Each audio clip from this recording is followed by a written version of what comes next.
โอ้ลุงดิงลีลุงดิงตุยจางมาให้ออฟฟิศกันปิกนิกนั่นติลังล็อกไง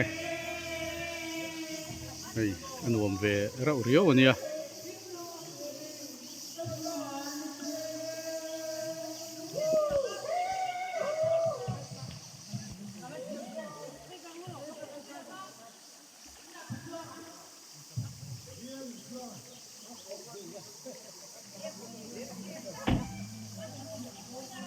ลุงดิง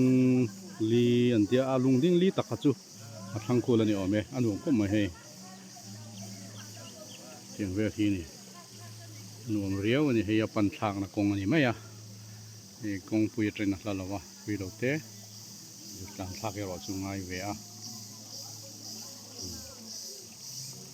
ลุงที่อันวมเพี้ยไม่ให้เห็นล้วงเขียวเฮ้ยไหมอ่ะ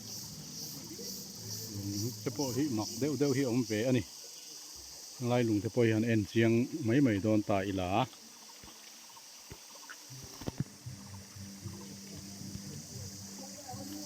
วันนี้มันก็ละก็ซูมไปแล้วไม่ถึงฉัน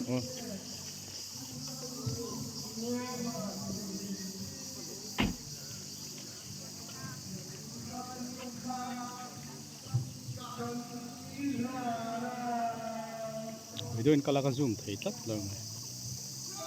ก็ละเราไม่ได้กันนิดเดียวเว้ยนะ